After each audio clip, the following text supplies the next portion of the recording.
Hi friends, ಎಲ್ಲರೂ ಹೇಗಿದ್ದೀರಿ? ಎಲ್ಲರೂ ಚೆನ್ನಾಗಿದ್ದೀರಾ ಅಂತ ಭಾವಿಸ್ತಾ ಇದ್ದೀನಿ. ನಾನು ನೇತ್ರ ಅಡುಗೆ ಮನೆಗೆ ಸ್ವಾಗತ. ಇವತ್ತು ನಾನು ಚಟ್ನಿ ಮತ್ತು ಸಾಂಬಾರು ಹೇಗೆ ಮಾಡೋದು, ಇಡ್ಲಿಗೆ ಸಾಂಬಾರು ಹೇಗೆ ಮಾಡೋದು ಅಂತ ತೋರಿಸ್ಕೊಡ್ತಾ ಇದ್ದೀನಿ. ಹೋಟೆಲ್ಗಳಲ್ಲೆಲ್ಲ ಬೇಳೆ ಹಾಕ್ದಲೇ ಹೇಗೆ ಸಾಂಬಾರು ಮಾಡ್ತಾರೆ ನೋಡ್ರಿ, ಅದೇ ರೀತಿಯಾಗಿ ನಾನು ತೋರಿಸ್ಕೊಡ್ತಾ ಇದ್ದೀನಿ. ಚಟ್ನಿ ಕೂಡ ಅದೇ ರೀತಿಯಾಗಿ ತೋರಿಸ್ಕೊಡ್ತಾ ಇದ್ದೀನಿ. ಭಾಳ ಚೆನ್ನಾಗಿರುತ್ತೆ. ಇಡ್ಲಿ ಮತ್ತು ಸಾಂಬಾರಿಗೆ ಚಟ್ನಿ ಬಹಳ ಚೆನ್ನಾಗಿರುತ್ತೆ. ಒಂದ್ಸತಿ ಟ್ರೈ ಮಾಡಿ ನೋಡಿ, ನಿಮಗೆ ಗೊತ್ತಾಗುತ್ತೆ ಹೇಗೆ ಅಂತ. ಇವಾಗ ನಾನು ಒಂದು ಕುಕ್ಕರ್ ಇಟ್ಕೊಂಡಿದ್ದೀನಿ, ಗ್ಯಾಸ್ ಆನ್ ಮಾಡ್ಕೊಂಡಿದ್ದೀನಿ. ಇಲ್ಲಿ 3ರಿಂದ 4 ಟೊಮೊಟೊ ತೊಗೊಂಡಿದ್ದೀನಿ. ಇದು ಚಿಕ್ಕ ಸೈಜ್ ಇತ್ತು, ಹಾಗಾಗಿ 4 ಟೊಮೊಟೊ ತೊಗೊಂಡಿದ್ದೀನಿ. ಹುಳಿನೂ ಸ್ವಲ್ಪ ಕಮ್ಮಿ ಇದೆ. ಆಮೇಲೆ ಇದು ಈಗ ಈರುಳ್ಳಿ ಹಾಕ್ಕೊತಾ ಇದ್ದೀನಿ, 3 ಹಾಕ್ಕೊತಾ ಇದ್ದೀನಿ. ಇದೊಂದು ಸ್ವಲ್ಪ ಮೀಡಿಯಮ್ ಸೈಜ್ ಇದೆ. ಆಮೇಲೆ 3 ಹಾಕ್ಕೊತಾ ಇದ್ದೀನಿ. ಬೆಳ್ಳುಳ್ಳಿ ಹಾಕ್ಕೊತಾ ಇದ್ದೀನಿ, ಇದು ಚಿಕ್ಕ ಸೈಜ್ ಕೂಡ, ಹಾಗಾಗಿ ನಾನು 4 ಬೆಳ್ಳುಳ್ಳಿ ಹಾಕ್ಕೊಂಡಿದ್ದೀನಿ. ಬೆಳ್ಳುಳ್ಳಿ ಬೇಕಾದರೆ ಹಾಕೋಬಹುದು, ಬೇಡ ಅಂದರೆ ಆಪ್ಷನಲ್ ಸ್ಕಿಪ್ ಮಾಡ್ಬೋದು.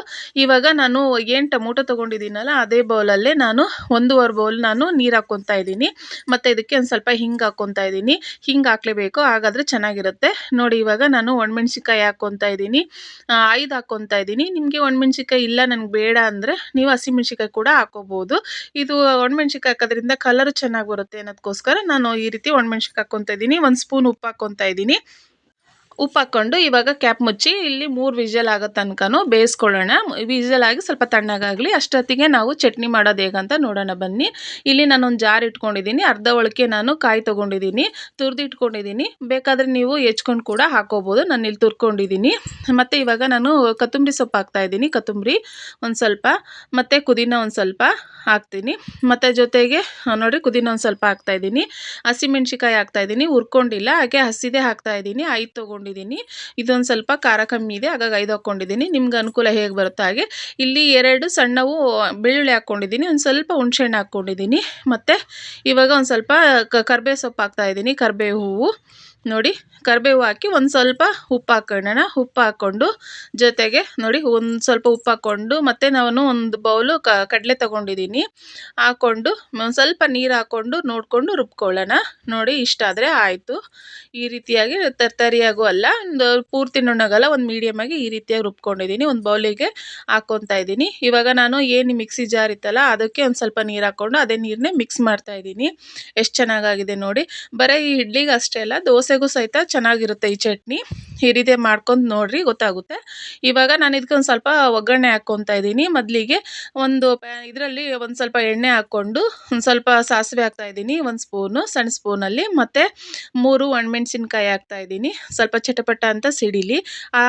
ಸಿಡಿದಾದ್ಮೇಲೆ ಒಂದು ಸ್ವಲ್ಪ ಗ್ಯಾಸ್ ಆಫ್ ಮಾಡ್ಕೊಂಡು ಅದ್ರ ಮೇಲೆ ಕರಿಬೇವು ಹಾಕ್ತಾಯಿದ್ದೀನಿ ನಾನು ನೋಡಿ. ಈಗ ಚಟಪಟ ಅಂತ ಸಿಡಿತಾ ಇದೆ. ಇವಾಗ ನಾನು ಮೇಲೆ ಗ್ಯಾಸ್ ಆಫ್ ಮಾಡಿ ಹಾಕ್ತಾಯಿದ್ದೀನಿ. ನೋಡಿರಿ, ನೋಡೋಕ್ಕೆ ಎಷ್ಟು ಚೆನ್ನಾಗಿದೆ ಅಲ್ಲ, ನೋಡ್ತಾ ಇದ್ರೆ ಈ ರೀತಿಯಾಗಿ ಒಂದ್ಸತಿ ನೋಡಿರಿ, ಟ್ರೈ ಮಾಡಿ ನೋಡಿ. ಬರೀ ದೋಸೆಗಷ್ಟೇ, ಬರೀ ಇಡ್ಲಿಗಷ್ಟೇ ಅಲ್ಲ, ದೋಸೆಗೂ ಚಪಾತಿಗೂ ಸಹಿತ ಬರುತ್ತೆ.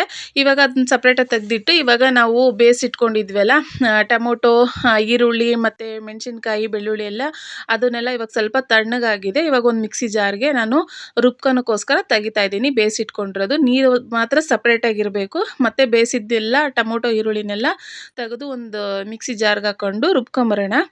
ನೋಡಿ ಈ ರೀತಿಯಾಗಿ ಒಂದು ಸ್ವಲ್ಪನೂ ಏನು ಇರಬಾರ್ದು. ಈರುಳ್ಳಿನೂ ಟೊಮೊಟೊ ಮತ್ತು ಬೆಳ್ಳುಳ್ಳಿ ಎಲ್ಲ ಸಪ್ರೇಟಾಗಿ ತೆಗ್ದು ಇದು ರುಬ್ಕೊಂಬರೋಣ. ಒಂದು ಸತಿ ಟ್ರೈ ಮಾಡಿ ನೋಡಿ, ನಿಮಗೆ ಗೊತ್ತಾಗುತ್ತೆ. ಇದಕ್ಕೆ ಯಾವುದೇ ಥರದ ಬೇಳೆಗಳು ಹಾಕ್ತಾಯಿಲ್ಲ, ಏನೂ ಹಾಕ್ತಾಯಿಲ್ಲ, ಬರೀ ಇಷ್ಟೇ. ಇದರಲ್ಲೇ ನಾನು ಈ ರೀತಿ ಸಾಂಬಾರು ಮಾಡ್ತೀನಿ ನೋಡಿರಿ. ಈ ರೀತಿಯಾಗಿ ಒಂದು ಸ್ವಲ್ಪ ಸಪ್ರೇಟಾಗಿ ನೀರೆಲ್ಲ ಸಪ್ರೇಟಾಗಿ ಇರಬೇಕು.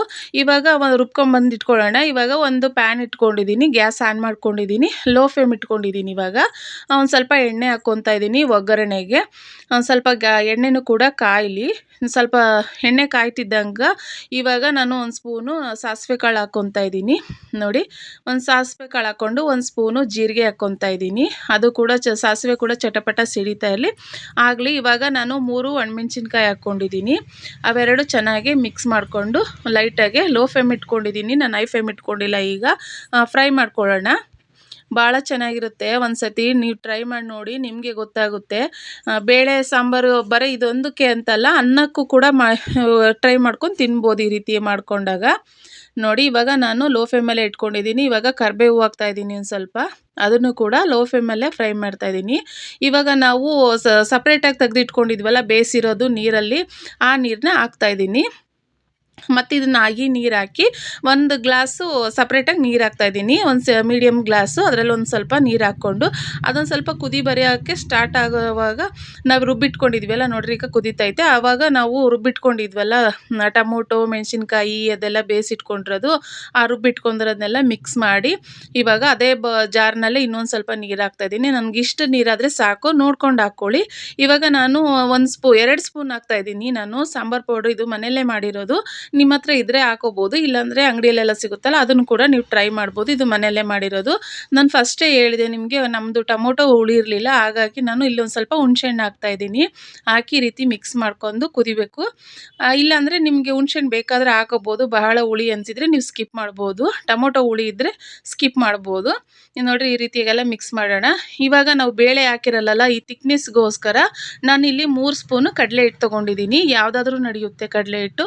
ಇದನ್ನು ಹಾಕ್ಕೊಂಡು ಚೆನ್ನಾಗಿ ಒಂದು ಸ್ವಲ್ಪ ನೀರು ಹಾಕ್ಕೊಂಡು ಈ ರೀತಿ ಮಿಕ್ಸ್ ಮಾಡ್ಕೊಳ್ಳೋಣ. ಮಿಕ್ಸ್ ಒಂದು ಸ್ವಲ್ಪನೂ ಗಂಟು ಇರಬಾರ್ದು, ಆ ರೀತಿ ಮಿಕ್ಸ್ ಮಾಡೋಣ.